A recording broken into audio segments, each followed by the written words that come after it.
Électoral en 2023, l'État félicite les avancées significatives de la CENI, surtout quand en ce qui concerne la cartographie.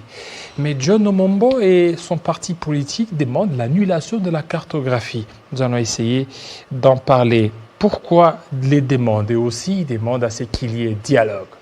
Dialogue pour organiser certainement les élections. Quand on sait très bien qu'il y a un rapport des PNUD et des Nations Unies qui sont certainement incertains quant à l'organisation des élections en 2023. Monsieur John Omombo, bienvenue. Merci beaucoup, Monsieur David. On vous a suivi, on continue toujours à vous suivre. Pour vous, vous êtes contre la cartographie, alors que l'État, une structure de la société civile, a félicité les avancées significatives de la CENI. Oui, l'État, il faut souligner, au-delà de ces félicitations, l'État a posé un certain nombre de conditions. Il n'y a pas que l'État, il y a plusieurs organisations qui œuvrent dans le domaine des élections et qui ont posé aussi un certain nombre de problèmes qui expriment justement des inquiétudes. Je voudrais ici insister sur le fait que notre démarche n'est pas une démarche opposée à la CENI. Un parti politique réfléchi ne peut pas se mettre en guerre contre l'organe de gestion des élections. Dans le processus électoral, la CENI est notre partenaire. Les parties prenantes, les partenaires privilégiés dans le processus électoral pour ce qui concerne la CENI, ce sont les partis politiques. Nous avions écrit, parce que nous avons mené une démarche véritablement républicaine, nous avons écrit à la CENI le 27 juillet, à la suite du premier cadre de concertation auquel nous avons été invités parmi les partis et regroupements légalement reconnus en République démocratique du Congo. C'était le 16 juillet et nous avons écrit à la CENI pour lui faire part des inquiétudes que nous avions au regard des griefs substantiels qui fâchent la Constitution et la loi électorale. Nous avions relevé cela. Jusqu'au moment où je vous parle, j'ai constaté que la commission électorale est restée dans le silence.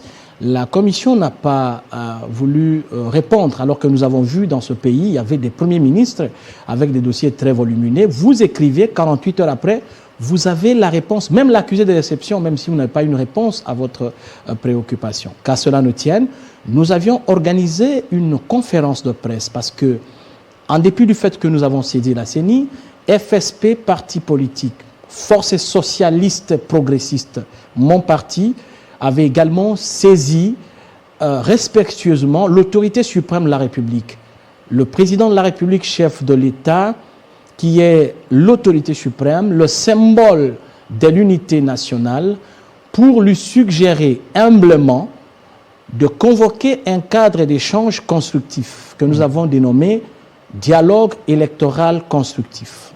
Parce que lorsque nous avons vu les différents griefs substantiels qui fâchent la Constitution et qui fâchent la loi électorale, et nous avons aussi regardé qu'il y a des conditions nécessaires préalables à l'organisation des élections qui devraient être réunies et qui ne sont pas réunies, il était important d'organiser ce dialogue qui va permettre de poser les bases consensuelles pour l'organisation des élections apaisées, loin des contestations majeures, mais dans le délai constitutionnel.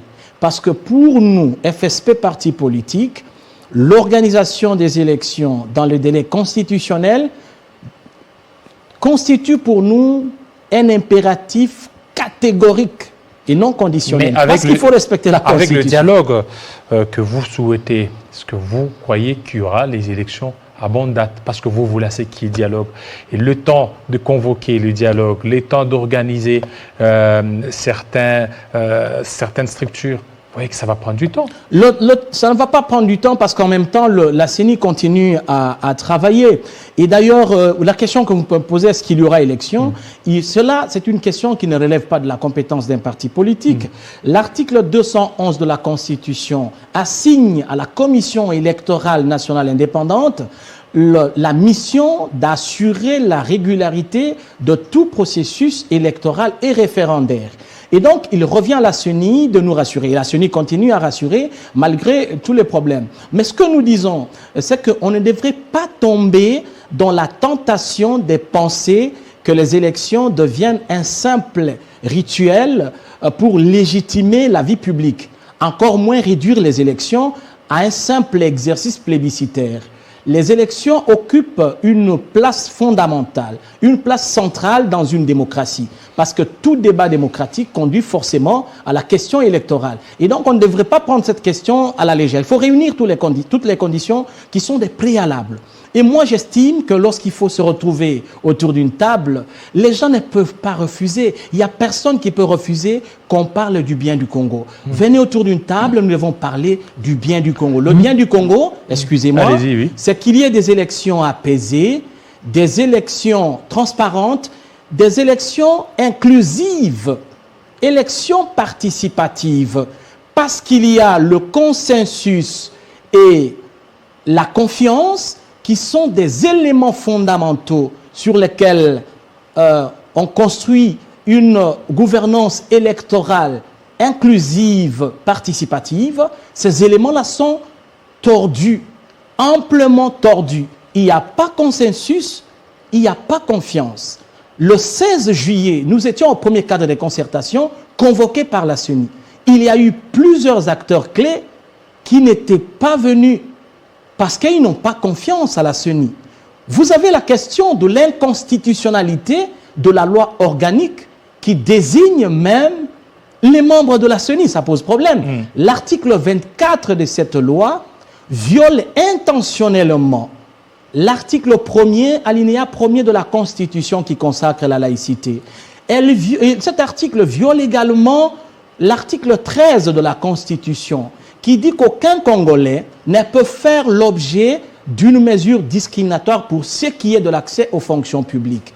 Or, cet article de la loi organique de la CENI, l'article 24 bis, je rappelle, cet article attribue au seul l'exclusivité de la désignation du président de la CENI aux seules confessions religieuses. Est-ce que tout ça... Il y a beaucoup de problèmes qui entourent le processus électoral. Oui. Nous disons, nous devons nous retrouver autour d'une table. Parce que là, je n'ai pas parlé des risques et des dysfonctionnements. On a perdu 28 mois sans travailler. Le processus électoral a accumulé un retard de 28 mois. Vous avez aujourd'hui les conséquences de la guerre en Ukraine qui ont d'ailleurs un impact sérieux sur le prix des carburants. Vous avez aujourd'hui les avions qui ne volent plus. Vous avez un problème de l'insécurité constante dans l'Est de la République démocratique du Congo. Vous avez la Chine qui a ralenti sa production à cause de la Covid-19. Vous savez que la Chine, c'est l'un des grands fournisseurs logistiques au monde. Vous avez le test des fonctionnalités, l'identification des machines de la CENI. Avec toutes les formations qui doivent être faites, il y a un sérieux problème.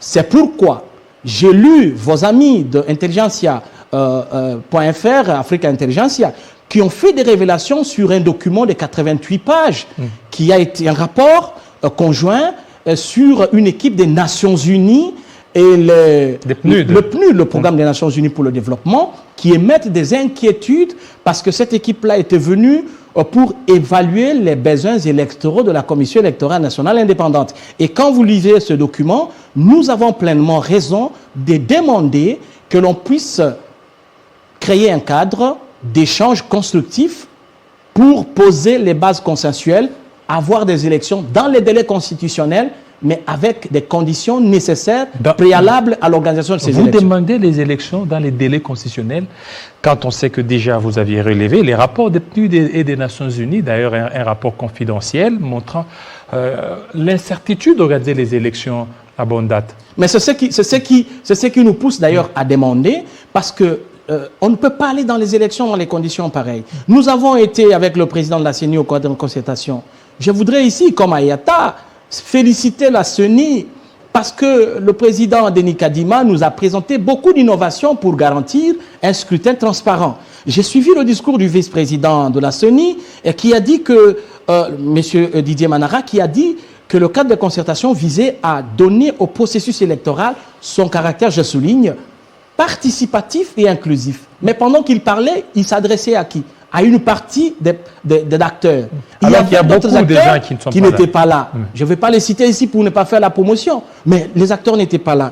Nous conseillons la CENI parce que les gens ont l'impression que nous sommes en opposition contre la CENI. Non, aucun parti politique ne peut être en opposition. C'est du dilatoire. Une fois que vous allez organiser un dialogue autour du processus électoral, d'autres partis qui feront partie aussi de ça voudront mettre aussi leur préalable. Et là, ça va prendre du temps. Et il y a d'autres qui demandent à ce qu'on organise les élections sans cette CENI, sans la Cour constitutionnelle. Non, je dis ceci. Nous avons dans ce pays une formule que nous avons montrée au monde. Nous sommes un modèle. Nous avons un +4 où les gens se sont fait la guerre. Et ils ont réussi à se mettre ensemble. Nous avions eu les élections de 2016. Aujourd'hui, on a des institutions qui sont stables. Les Congolais ont donné cette culture du dialogue pour résoudre des problèmes. Ce sont des mécanismes extra-constitutionnels, des résolutions des problèmes. Et encore les glissements. Non, je pense qu'il n'y aura pas de glissement parce que nous tous... Non, ce que nous réclamons, ce sont les élections dans les délais. Mais des bonnes élections organisées dans les conditions qui sont des préalables. N'est-ce pas? Nous avons insisté sur les conditions. On ne peut pas aller dans une élection sans confiance ni consensus. Ce serait une élection exclusive. Nous voulons aujourd'hui que le Congo, autant nous avons été modèle de résolution des conflits, nous avons été un modèle de passation civique et civilisée, passation pacifique et civilisée du pouvoir. Nous sommes un modèle de l'alternance démocratique. En Afrique, nous pouvons aussi démontrer que l'Afrique n'est pas un pays du chaos chronique. L'Afrique peut avoir aussi des élections apaisées et on a une situation, un climat apaisé, une situation post-électorale. Et la RDC sera championne aussi en glissement parce que déjà, vous entendre... Personne ne va autoriser le glissement. Même le président de la République n'a pas dit qu'il y aura glissement. Il y a un glissement. Déjà ici, il y a ici, donc presque tous les indicateurs montrent qu'il n'y aura pas élection en 2023. Non, non, non. Je vais dire ceci. Que ce soit le gouvernement et même le chef de l'État, que ce soit ceux qui sont dans toute la chaîne qui gère le processus électoral, que ce soit la CENI, personne n'est dans la logique du glissement. Tout le monde nous dit, et nous tous, nous souhaitons des élections dans le délai. Devant les évidences. J'ai failli finir. Même la communauté internationale nous rassure qu'il faut des élections dans le délai. C'est le point de vue de mon parti, et je vous ai dit que pour nous, l'organisation des élections dans les délais constitutionnels constitue pour nous un impératif catégorique et non conditionnel. Ça, c'est la position de mon parti. Parce que nous sommes un parti qui n'a que 4 ans d'existence. Nous nous sommes déployés dans 21 provinces. Nous devons aussi avoir droit au chapitre. Nous devons aller aux élections, des bonnes élections. Ce que nous voulons, c'est conseiller la CENI pour organiser les élections dans les bonnes conditions, mais dans les délais constitutionnels. Personne ne va accepter qu'il y ait glissement, parce qu'on ne veut pas violer la Constitution. Si la CENI n'est pas capable d'organiser les élections, la loi l'autorise à aller au Parlement pour demander « Oh, la CENI n'a pas encore exprimé ce besoin au niveau du Parlement. » Mais nous insistons sur la condition. C'est comme ça. Je vais vous donner un autre cas que vous n'évoquez pas. Mon parti, les forces socialistes et progressistes, FSP, demandent à la CENI d'annuler la cartographie des bureaux de vote déjà élaborés et dont la validation se fait dans une précipitation incroyable. Tout simplement parce que l'élaboration de cette cartographie constitue une violation flagrante de l'article 47 bis de la loi électorale. Que dit cet article? La cartographie électorale est élaborée en tenant compte des distances qui séparent les électeurs des bureaux de vote, des obstacles à parcourir, et puis l'alinéa 2 dit que la Commission électorale nationale indépendante publie la cartographie électorale 30 jours avant la campagne électorale en tenant compte du nombre des inscrits. Ça veut dire autrement que cette opération préélectorale intervient avant, donc après celle... Après l'enrôlement. L'identification et enrôlement des électeurs. Mais là, la CENI a achevé cette opération, je ne sais pas à quel moment. Nous avons parlé de la hiérarchisation anarchique de cette opération préélectorale. Parce que vous ne pouvez pas élaborer les bureaux de vote sans connaître le nombre des inscrits, sans connaître où sont les électeurs, sans avoir un fichier électoral crédible, nettoyé, actualisé, certifié, qui tienne compte même de la répartition, qui va vous donner la répartition des sièges, la logique, c'est qu'on craint qu'il y ait des bureaux fictifs. Parce que si, vous savez, la logique qui guide ceux qui font la cartographie, c'est de rapprocher les électeurs de leur bureau de vote. Mais où sont les électeurs? La CENI n'en a pas encore, parce que le fichier qu'il a, il est obsolète. Et donc, il faut un nouveau fichier. Il faut une opération d'identification, enrôlement des électeurs, après quoi il y aura, comment je dirais, l'opération de cartographie. Et l'opération de cartographie doit être finie, donc publiée 30 jours avant la campagne. Nous avons au moins 400 jours qui restent pour le scrutin. Ça veut dire que c'est une opération qui est proche de cela. Donc, c'est la fraude qui serait en train d'être préparée. Je pense que ce que nous conseillons à la CENI, c'est d'annuler cette opération parce qu'on risque d'accréditer la thèse de ceux qui pensent que la CENI prépare une élection à grande échelle. Parce que si on prend la logique selon laquelle on place, par exemple dans les villages, on place après chaque 4 km un bureau de vote. Ça veut dire que dans les forêts où vous avez 15 km, 30 km sans habitation, on peut placer des bureaux fictifs. Parce que la logique est claire. Donc ce que nous voulons, c'est que la CENI n'agit pas sur base de sa volonté, elle agit sur base des instruments que le législateur a mis à sa disposition. Et donc, la CENI doit respecter cette disposition de la loi électorale. Ça, c'est très capital. Ce n'est pas un acharnement contre la CENI. Un acharnement contre la CENI. Merci. Parce que si c'était l'acharnement, nous allions saisir la Cour constitutionnelle pour qu'elle revoie qu'elle puisse réviser, revoir l'arrêt qui proclame la loi organique conforme à la Constitution. À ce moment-là, il y a des conséquences. Le bureau de la CENI va tomber, ce qui n'est pas notre volonté. Ce qui n'est pas votre volonté. Merci beaucoup, M. John Omombo, surtout de votre passage. Merci. Et la promptitude avec laquelle vous avez répondu à notre invitation. Merci beaucoup à Télé 50. Voilà, tout de suite, on va parler un peu de l'Afrique avec Jean-Marie Kassamba.